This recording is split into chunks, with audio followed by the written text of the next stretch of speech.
محمد أشرف النبيين وإمام المرسلين وعلى آله وصحبه أجمعين.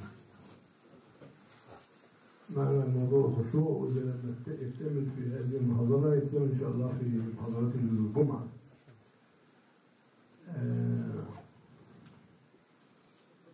النبي صلى الله عليه وسلم يقول: الوضوء سلاح المؤمن.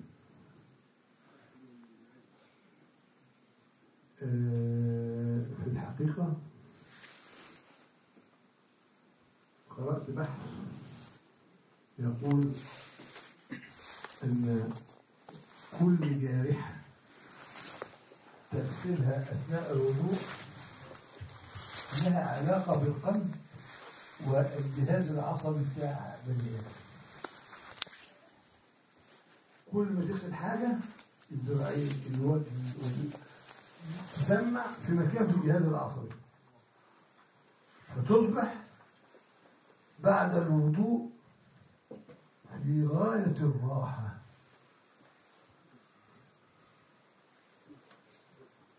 وهذا ما أحسست به الآن حينما ذهبت لأجدد الوضوء.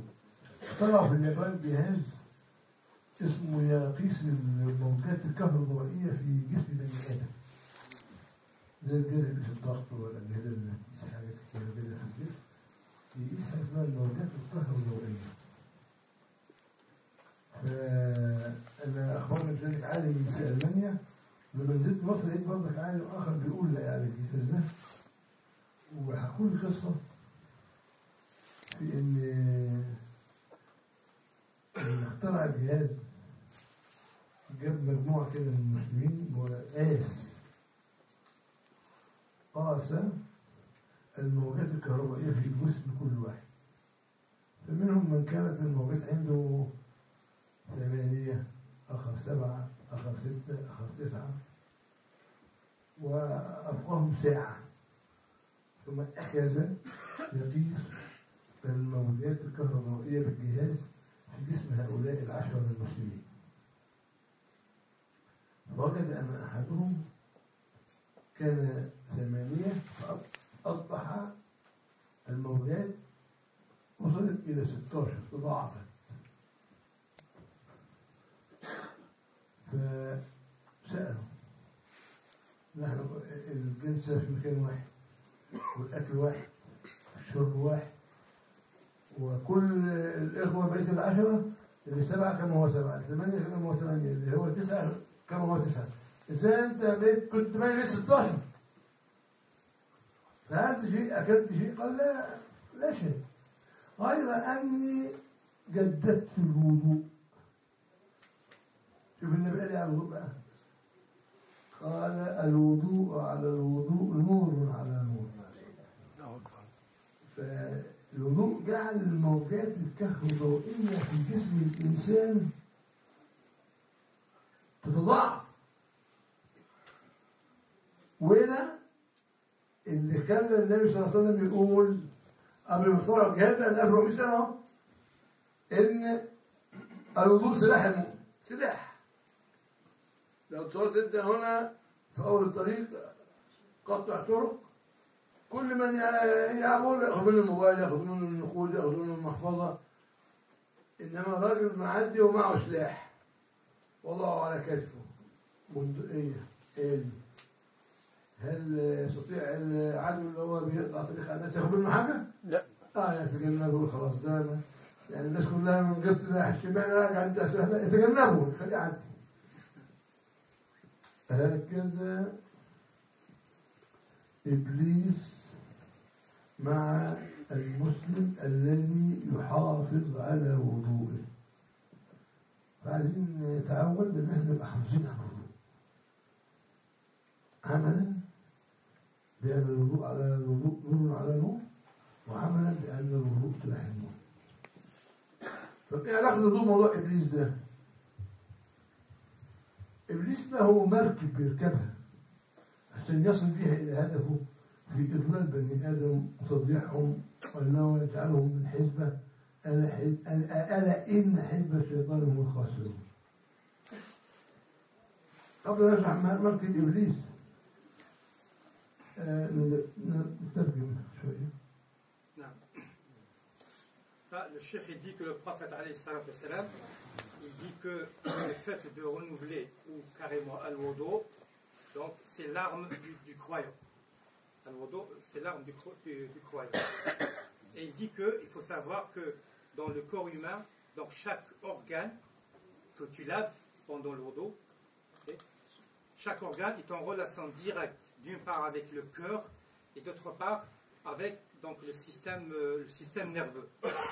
Et ainsi, après al-wudu, et après avoir lavé donc, tous ces organes-là, okay, la personne ressent un certain repos, un certain soulagement, donc une certaine détente. Et il dit que je viens de le ressentir moi-même quand j'ai fait le wudu à l'instant et je suis revenu. Il dit qu'il y a un savant en Allemagne donc, qui a eu l'idée de mesurer donc, les fréquences électriques ou électromagnétiques donc, dans un échantillon de 10 personnes. Il a pris 10 personnes, il a dit je vais faire l'expérience, je vais mesurer donc, ces fréquences en fait, qui sont directement liées donc, à la détente, au repos de la personne. Donc il a pris ces 10 personnes, donc il les a mises dans les mêmes conditions, ils ont mangé la même chose, ils ont bu donc, la même chose, ils ont dormi de la même manière, et le matin ou à une certaine heure de la nuit, il a commencé à procéder à son expérience. Il a dit que les fréquences variaient d'une manière générale entre les valeurs 2, 7, 9, etc. Et donc au début, donc c'était avant et après bien sûr. Hein. Avant le début des expériences, toutes ces fréquences étaient à peu près similaires, des 10 personnes. Okay, 8, 9. Et après, donc vers le matin, quand il a procédé à une deuxième expérimentation, il a remarqué que dans le lot, il y a une personne qui a vu ces fréquences doubler, passant de 8 à 16. Alors il s'est étonné et lui dit qu'est-ce que tu as de particulier? Donc tu es dans les mêmes conditions, qu'est-ce que tu as fait pour que la fréquence électromagnétique de ton corps a augmenté, a doublé? Et il lui dit j'ai rien fait, j'ai mangé comme les autres, j'ai bu comme les autres, sauf que j'ai refait mon wudu plusieurs fois. Donc j'ai refait mon wudu plusieurs fois. Et donc là, il arrive à la conclusion que le fait de renouveler le wudu, donc ça soulage le corps, ça détend le corps et ça donne donc une sensation de repos. Et il dit ce n'est pas étrange, car le prophète alayhi salam, il dit que al-wudu ala al-wudu nurun ala nur, c'est-à-dire que donc le fait de renouveler le wudu, un wudu sur un autre wudu, c'est l'équivalent donc d'une lumière donc après une autre lumière. Donc c'est une succession de lumières. Plus tu renouvelles ton wudu et plus tu succèdes et tu renouvelles donc la lumière que Allah Azza wa Jal donc te donne. Et il dit aussi que le prophète, ça on l'a dit, il dit que al-wudu c'est al-mu'min. Pourquoi c'est l'arme du musulman? Car il dit supposons que la personne elle fait le wudu, elle sort de chez elle et ensuite donc, sur son chemin, donc il y a des brigands ou un brigand armé qui essaye de l'intercepter. Il dit, eh ben, croyez-moi que grâce à son wudu, et grâce, si vraiment il croit à ce que dit le prophète, le wudu, c'est l'arme du musulman, donc il ne va rien lui arriver, il va être sauvé par son wudu, Inch'Allah.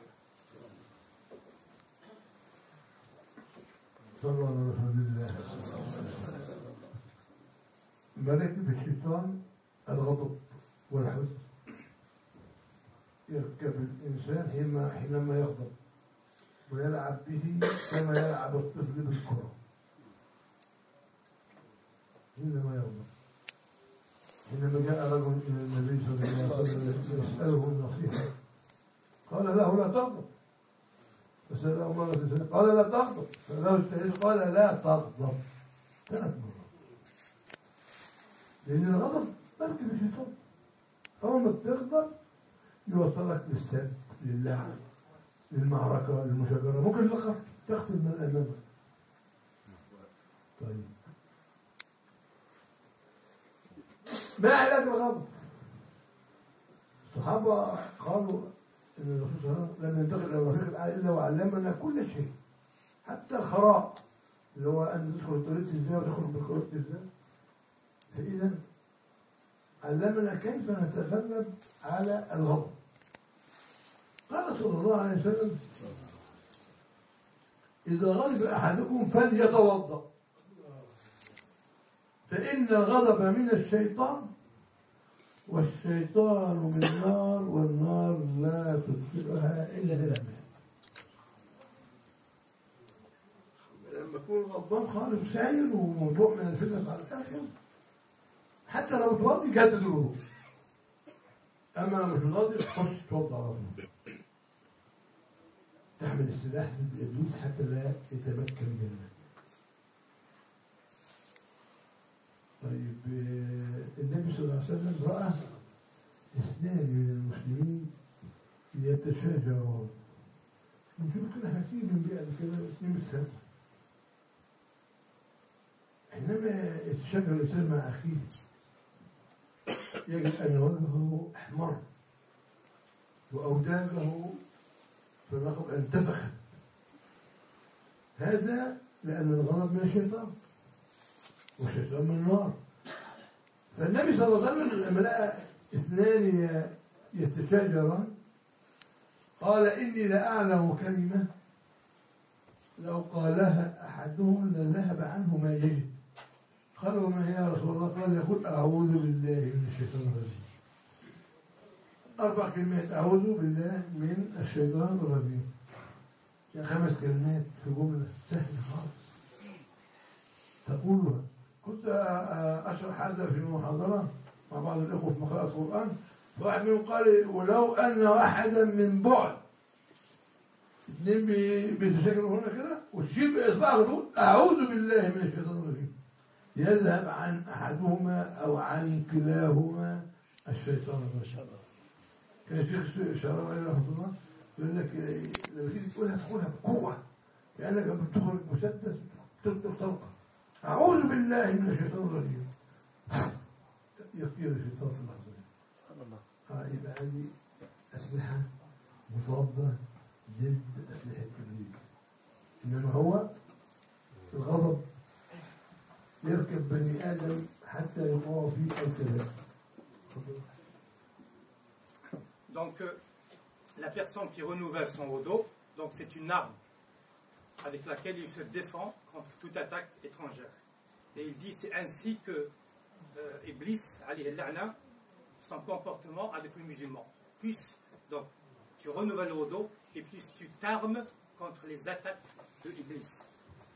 Et il dit que Iblis, il essaye toujours de détourner donc les enfants d'Adam. Il essaye toujours de les mettre donc en porte-à-faux avec ce qui est bien et surtout avec ce que Allah Azza wa Jal leur demande de faire. Il dit parmi les choses qui ne sont pas bonnes, qui sont à exterminer, à enlever, c'est la colère. Lorsque la personne donc, se met en colère, c'est l'instant adéquat pour que Shaitan trouve une fissure et fait de lui ce qu'il veut. C'est pour cela qu'il dit que le prophète il dit, donc il a dit aux musulmans, il a vu quelqu'un se mettre en colère, il dit la tardab, la tardab, la tardab. Ne te mets pas en colère, ne te mets pas en colère, ne te mets pas en colère. Il a répété ça 3 fois. Il dit quelle est la relation avec cette colère? Quelle est la relation avec tout cela, avec la colère? Il dit que le prophète il nous a appris que lorsque la personne se met en colère, elle doit tout de suite renouveler son wudu, faire le wudu. Pourquoi? Parce que le wudu, parce que le radab, la colère, elle est du diable, de Satan, de Shaitan. Et Shaitan, il est créé dans le feu. Il est fait par le feu. Il est créé par le feu. Et le feu, on ne le peut l'éteindre que par l'eau.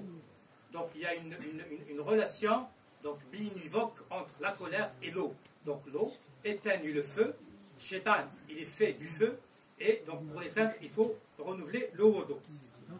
Et il dit que le prophète il a vu donc 2 personnes se chamailler, se bagarrer, donc se mettre en colère. Et la description de celui qui se met en colère, donc son visage devient tout rouge, les cordes ici, les cordes vocales, ces cordes-là, les veines, donc grossissent, okay, double de volume. Ça, c'est l'indice que la personne, elle est en colère. Et il dit que c'est normal parce que ça c'est l'intrusion de Iblis dans la personne. C'est elle qui le met dans cette situation abominable. Et il dit que il faut dire seulement trois mots quand tu te mets dans cette situation. On peut compter. A'udhu billahi minash shaitanir rajim. Voilà. 4. A'udhu billahi minash shaitanir rajim. Et il dit que une fois que tu dis ça, normalement, cette colère disparaisse. Et le cheikh Sha'rawi, comme dit le cheikh, notre cheikh Sha'rawi, rahimahullah, il dit, il faut la dire avec force, cette phrase. A'udhu billahi minash shaitanir rajim. C'est-à-dire, il faut la dire, il faut qu'elle sorte du cœur. Il ne faut pas la dire comme ça. Ah, il y en a un oblis, à Jama'a. Quand deux se bagarrent, une troisième dit un oblis. Avec une légèreté, ça ne touche pas le cœur. Il faut la dire avec force. Et il dit que, Cheikh Sha'rawi, tu peux même la dire de loin. Quand tu vois deux personnes se bagarrer de loin, toi tu les vois de loin, tu peux dire A'udhu billahi minash shaitanir rajim. Et tu fais un geste avec ton doigt, et ça doit estomper, ça doit arrêter leur colère, Inch'Allah. Salat, Inch'Allah. اللهم بارك كرب المسلمين وفي حوائجنا وحوائج السائلين واشف مرضانا ومرضى المسلمين وارحم امواتنا اجمعين وعافنا يا رب من كل بلاء الدنيا وعذاب الاخره يا اكرم الاكرمين. اللهم انك تسمع كلامنا وترى مكاننا وتعلم ما في قلوبنا. اللهم حقق لنا امالنا. اللهم حقق لنا ما هو فوق امالنا. اللهم نسالك الفردوس الاعلى مع النبي صلى الله عليه وسلم غير سابقة عذاب ولا عتاب. اللهم اسألك لنا ولأولادنا ولإخواننا ولكل من سألنا نسألك من كل خير سألك منه سيدنا محمد نبيك ورسولك صلى الله عليه وسلم ونعوذ بك من كل شر سألك من سيدنا محمد نبيك ورسولك صلى الله عليه وسلم وصلى الله وسلم وبارك على سيدنا محمد النبي الأمين وعلى آله وصحبه أجمعين وآخر دعوانا أن الحمد لله رب العالمين. سبحان ربك رب العزة عما يصفون وسلام على المرسلين الحمد لله رب العالمين. جزاك الله خير.